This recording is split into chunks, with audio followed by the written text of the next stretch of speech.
विज्ञान 9th class की NCERT विज्ञान साइंस की कार्य तथा ऊर्जा work and energy. Very easy chapter, बहुत आराम से करेंगे, जल्दी जल्दी निपटाने की कोशिश नहीं करेंगे, इंपॉर्टेंट टॉपिक कवर करेंगे, फुल मार्क्स हमारे पेपर में आ जाएंगे। इस चैप्टर को बेटा आराम से ध्यान से पढ़ेंगे। काम क्या होता है, काम क्या होता है, वर्क क्या होता है, इधर बेटा फोकस करो जरा बोर्ड पे। जितना अच्छा बोर्ड पे फोकस करोगे तुम बच्चे, जितना अच्छा समझोगे, कल मुझे उतनी अच्छे से इसका टेस्ट दे पाओगे, समझा पाओगे। वर्क का मतलब होता है बेटा काम, काम को हम कार्य बोल देते हैं। इसका मतलब होता है जब किसी चीज पर जोर लगाऊं, जब किसी चीज पर जोर लगाऊं, फोर्स लगाऊं और उसकी स्थिति में कुछ चेंज आ जाए, उसे तो मैं काम बोलूंगा। अगर मानो मैंने तुमसे बोला बेटा एक काम कर, एक 50 किलो का कट्टा सीमेंट का उठा दे। अब तुमने खूब जोर लगाया लेकिन वो हिला नहीं, अब मैं क्या आके बोलूंगा तुमने काम किया? तेरे कितने पसीने निकल रहे हो, लेकिन मैं तो कहूँगा काम तो नहीं किया। क्यों? काम जो मैंने दिया था वो तो हुआ नहीं। तो काम क्या होता है? जब किसी वस्तु पर जोर लगे और उसकी स्थिति में कुछ चेंज आए, उसमें कुछ विस्थापन आ जाए, तो मैं मान जाऊंगा कि काम हुआ है। क्या काम हुआ है? अब ठीक है बेटा, अब मैं करण से बोलूंगा कि इसमें ऐसा चांटा मार के दूर गिरे। अब चांट, चलो अगर वो मारा और गिरा नहीं, इसका मतलब काम हुआ नहीं। बात समझ गए? इसका ये मतलब नहीं है इसको प्रैक्टिकल कर डालो। चलो ठीक है, मारने पीटने के लिए तैयार है। ठीक है, तो इसका फॉर्मूला क्या बनता है फिर? काम का फॉर्मूला बनता है वर्क बराबर फोर्स इनटू डिस्प्लेसमेंट। मतलब जब बेटा किसी भी, ये होता है कार्य मतलब वर्क हो गया, फोर्स मतलब बल हो गया। जब मैं किसी काम कब होगा, कब काम मैं कब मानूंगा? जब किसी पर बल लगाऊंगा, फोर्स लगाऊंगा, और एस मतलब उसमें कुछ विस्थापन हो जाएगा, मतलब डिस्प्लेसमेंट हो जाएगा, तब मैं मान जाऊंगा कुछ काम हुआ है। बात समझ में आ गई? बात समझ में आ गई? ठीक है बेटा, इसी के लिए एक जरा क्वेश्चन करके देख लेते हैं, फिर जब देखते हैं समझ में आया या नहीं आया। ठीक, क्वेश्चन करें? चलो बेटा फोकस करो, इधर आओ। ये कह रहा है एक कुली है। क्या है? एक कुली है। 15 किलो का बोझा धरती से कितना मीटर ऊपर उठाया? मान लो ये कुली है, इसने एक बैग उठाया, ये बैग है, इसने उठा के अपने सर पर रख लिया, पूरा यहाँ से उठा के अपने सर पर रखा। कितना दूर? 1.5 मीटर दूरी। कितना विस्थापन हुआ? मतलब वजन दे रखा है, मास इतना दे रखा है, मास मतलब द्रव्यमान, और विस्थापन मतलब कितना दे रखा है? 1.5 मीटर का विस्थापन दे रखा है। कह रहा है बताओ कितना काम किया उसने। तो बेटा काम का फॉर्मूला होता है बल गुणा में विस्थापन, फोर्स इनटू में डिस्प्लेसमेंट। ठीक है, और फोर्स मेरा कितना है? 15 किलो, और विस्थापन मेरा है 1.5 क्या? 1.5 मीटर।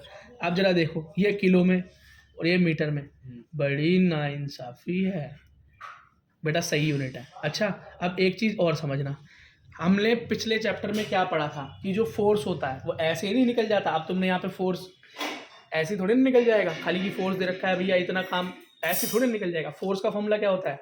फोर्स का होता है मास इनटू एक्सेलरेशन, मतलब द्रव्यमान इनटू त्वरण। ठीक, और बेटा ग्रेविटी मतलब जब धरती पे हम काम करते हैं तो वो किसके बराबर होता है? ए छोटे जी के बराबर।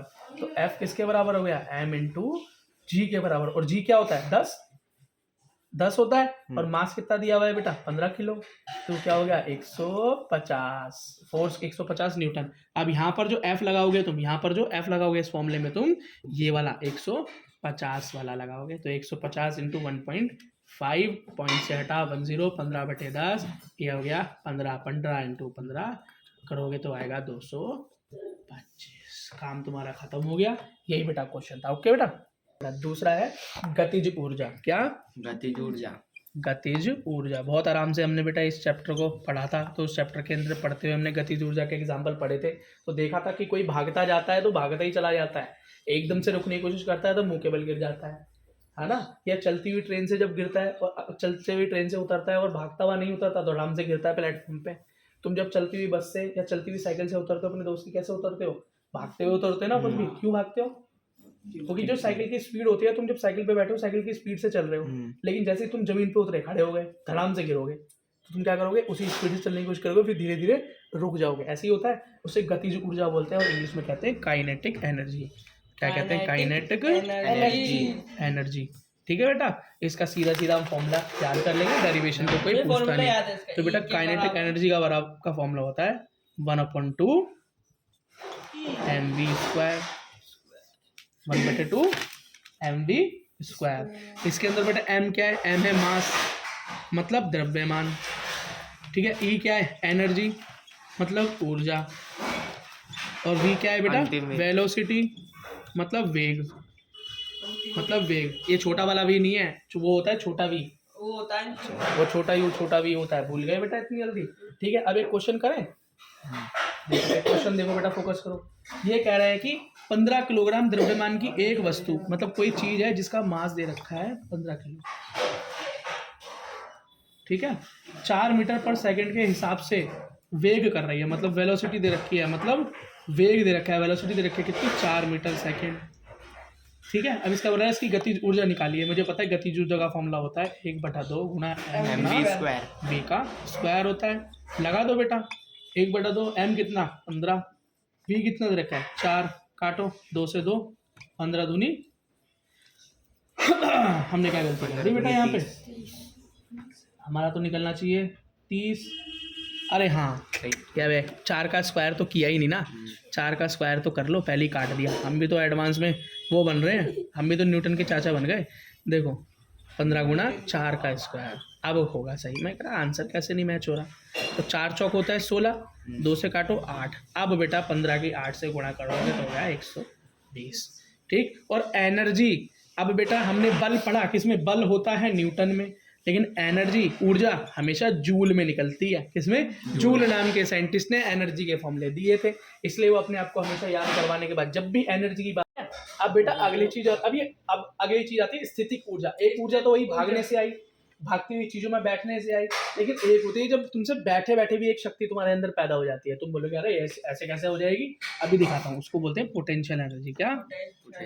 पोटेंशियल एनर्जी, ठीक है। इसको बोलते हैं हिंदी में स्थितिक ऊर्जा। क्या बोलते हैं? स्थितिक ऊर्जा, मतलब जो रुके रुके ऊर्जा आ जाए, रुके रुके जो ऊर्जा हमारे अंदर होती है। जैसे कि मैंने एक स्प्रिंग को ऐसे दाब के रखा, कैसे स्प्रिंग ऐसे दाब के रखा, ठीक है, छोड़ूंगा तो क्या होगा, तैर से उठेगी, है ना। मैंने किसी को बहुत ऊंचाई पे लटका के रखा, छोड़ूंगा तो क्या होगा, बहुत शक्ति से नीचे आएगा, बहुत शक्ति से। अब ये देखो मैं इसके जैसे जैसे इसको ऊंचा ले जा रहा हूँ, उसके अंदर ताकत बढ़ती जा रही है, क्यों, यहाँ पे देखो कुछ भी नहीं है ना, और जब मैं ऊंचा ले गया तो उसके अंदर ताकत भर गई, जैसे इसे छोड़ूंगा धुड़ुम हो जाएगा नीचे।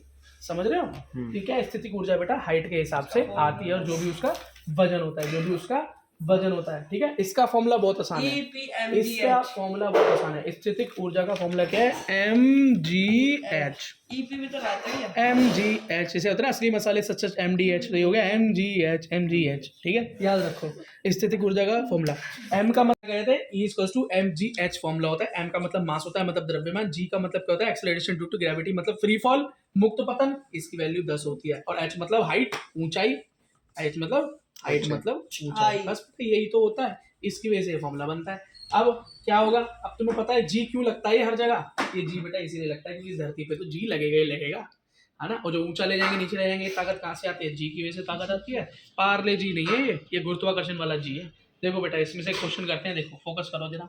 ये कह रहा है 10 किलोग्राम वाली एक वस्तु को धरती से इतनी ऊंचे 6 मीटर ऊंचाई पे उठाया गया। अब बोल रहा है बेटा इस धरती पे उसकी स्थितिक ऊर्जा निकालनी है, मतलब मास क्या दे रखा है उसका, द्रव्यमान दे रखा है 10 किलो। कितना दे रखा है? 10 किलो। ऊंचाई मतलब हाइट दे रखी है 6 मीटर, और 9, और छोटे जी की वैल्यू बोला 9.8 लगाना। क्या? 9.8। और निकालो जी स्थितिक ऊर्जा, तो हमें पता है होती है m गुणा g गुणा h। तो m क्या है 10, g क्या है 9.8, और h क्या है 6। इनको जब गुणा करोगे तुम्हारा आंसर आ जाएगा। करना आता है? इसको हटाया तो 1 और 0 10 से 10 गया आ गया 98 इंटू 6 कर दो, कर लोगे? 8 6 48, 6 निम 54 और 1 58, 588। और एनर्जी किस में होती है? जूल में। इसी के साथ बेटा ये क्वेश्चन खत्म हो गया। अब एक चीज और सीखो, अगली चीज तुम्हें समझनी है शक्ति। क्या? शक्ति। कितनी शक्ति है तुम्हारे अंदर, मतलब कितनी पावर है। What is power? ये कैसे पता चलेगा बेटा? पावर और शक्ति, बेटा तुम्हारे अंदर कितनी शक्ति है तुम्हें कैसे पता चलेगा? ये ऊर्जा से पता नहीं चलता तुम्हारे, ये पता चलता है तुम कितने समय में कितना काम करते हो। मानो मैंने तुम्हें एक काम दिया कि तुम्हें 100 ईंटें उठा के रखनी है, 100 ईंटें उठा के रखनी है। अब तुम्हें भी दिया, राधा ने वो काम 1 घंटे में कर दिया, तुमने आधे घंटे में कर दिया, तो किसके अंदर ज्यादा ताकत है? क्योंकि इसने कम समय के अंदर वो काम कर दिया। तो पावर का फॉर्मूला क्या हुआ बेटा? शक्ति का फॉर्मूला क्या हुआ? तो पावर बराबर वर्क अपॉन टाइम, कार्य बटा समय, वर्क अपॉन टाइम। कौन कितना काम कितने समय में कर सकता है, वही किसी की पावर निकालने का फॉर्मूला होता है। बात समझ में आ गई बेटा? हाँ। बात समझ में आ गई? ठीक है, बस बेटा एक क्वेश्चन और करते हैं और इसके साथ आपके चैप्टर को समाप्त करते हैं। दो लड़कियां जिनमें से प्रत्येक का भार 400 न्यूटन है, मतलब दो लड़कियां दे रखी हैं। पहली लड़की, जो भी लड़की है, न्यूटन का मतलब पहले ही उसने उसके वजन को न्यूटन में चेंज कर रखा है, और जब किसी के वजन को, मास को न्यूटन में चेंज करते हैं, इसका मतलब उसमें जी की मल्टीप्लाई करते हैं। अभी हमने करना सीखा इस चैप्टर में पीछे, तो कितना दे रखा है, 400 न्यूटन। कितना, 400 न्यूटन दे रखा है। ये बोल रहे हैं रस्से पर 8 मीटर की ऊंचाई पर चढ़ गई। कितनी ऊंचाई पे चढ़ गई, हाइट क्या दे रखी है, 4 मीटर। कितना, 4 मीटर। कह रहा है उसे ऐसा करने में कितना टाइम लग रहा है, 20 सेकंड। पहली वाली लड़की को कितना लग रहा है, 20 सेकंड, और दूसरी वाली को लग रहा है 50 सेकंड। ठीक है, तो कह रहा है शक्ति निकाल के दिखाओ। क्या निकाल के दिखाओ, शक्ति निकाल के दिखाओ, मास शक्ति। तो शक्ति का फॉर्मूला मैंने पहले बताया था, पावर का फॉर्मूला होता है काम वर्ग बटे में टाइम, कार्य बटा समय। और कार्य कैसे बोलते हैं, जब किसी के ऊपर बल लगाया जाए और उसके अंदर कुछ विस्थापन हो जाए, इसे तो बोलते हैं। बात समझ में आ गई? ठीक है। अब बेटा इस वाले के अंदर जरा एक चीज देखो। अब यहाँ पर जो ये फोर्स लग रही है, ये वाली जो फोर्स लग रही है, ये वाली जो ताकत लग रही है कौन सी ऊर्जा लग रही है बेटा? जब कोई चीज हाइट पे चढ़े उतरे, भागे ना, चढ़े उतरे, हाइट की बात हो तो उसमें लगती है mgh, है ना, समझ गए? क्यों, कौन सी लगती है, स्थितिक ऊर्जा। कौन सी, स्थितिक ऊर्जा, जो किसकी वजह से आती है, हाइट की वजह से। देख रहे हो लड़की हाइट पे चढ़ रही है, और ये भी जी में दे रखा है, तो इसके अंदर सीधा फॉर्मूला लगा दो, क्या हो गया, mgh अपॉन में टाइम। ठीक है, तो mgh क्या है, mg तो पहले 400 दे रखा है इसका, तो g और h कितना दे रखा है बेटा, 4 मीटर, और बटे में समय कितना दे रखा है, 20। निकल के आ जाएगा तुम्हारा। ठीक है, एक 8 मीटर, एक 8 मिनट लेती है और एक 4 मिनट लेती है। दोनों का निकाल के बता देना। एक का आ रहा है 160 वाट, पावर वाट में नापते हैं, और एक का आ रहा है बेटा 64 वाट। बस हो गया काम। ऐसा क्वेश्चन था। इसी के साथ बेटा इस चैप्टर को अलविदा करते हैं। इसके क्वेश्चन आंसर का वीडियो नहीं आएगा, क्योंकि इसके क्वेश्चन आंसर हमने पेपर इसके अंदर ही सॉल्व कर दिया। All the best.